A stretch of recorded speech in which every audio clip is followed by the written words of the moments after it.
Assalamu alaikum. We are going to look at price elasticity of supply after we have studied in detail price elasticity of demand. Price elasticity of supply is the responsiveness of quantities supplied of a good or service to a change in its price. So instead of change in quantity demanded or percentage change in quantity demanded, we will have percentage change in quantity supplied in the numerator and percentage change in price in the denominator. What are the determinants of PES? Number 1 is cost of raw material. If cost of raw material is less and availability of raw material is high, then of course price is more elastic, as you can change prices readily if cost of raw material is low and availability of raw material is high. Second one is spare capacity. If firms have unused resources such as machines lying idle, unutilized labor, etc., they can increase supply easily. Therefore, PES is elastic or supply is elastic. Next is time period. Whenever we are talking about time period, we are talking about short run and we are talking about long run. In short run, supply is usually inelastic because production cannot be increased quickly, whereas in the long run, supply is more elastic as firms have time to adjust factors of production. They can expand production, invest in new technology, or enter as well as exit markets as per the need. Next is unused capacity. If the firm has more unused capacity, of course, they can increase supply rapidly. If they don't have unused capacity and are operating at full capacity, they will not be able to increase supply rapidly. Therefore, supply will be elastic if there is spare capacity and inelastic if there is no spare capacity. Then we have nature of goods. Goods can either be perishable or non-perishable. Perishable goods such as fresh fruits, vegetable, milks and flowers. For perishable goods, supply is inelastic. These goods cannot be stored for long, so the suppliers cannot respond quickly to price changes by increasing supply. Whereas in case of non-perishable or durable goods such as furniture, cars, electronics, supply is more elastic. These goods can be stored, allowing producers to increase or decrease supply when prices change. For example, a farmer cannot instantly produce more tomatoes if price rises, making supply inelastic, whereas a car manufacturer can adjust production and release stock from warehouse, making supply more elastic.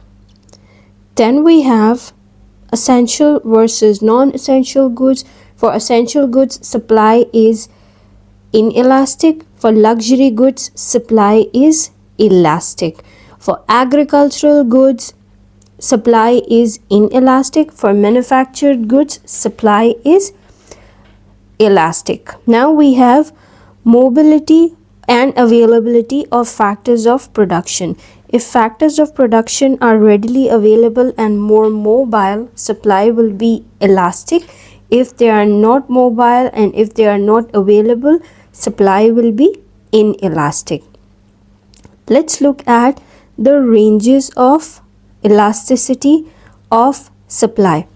Like price elasticity of demand or PED, we have ranges for price elasticity of supply as well. When PES is greater than 1, this is elastic supply.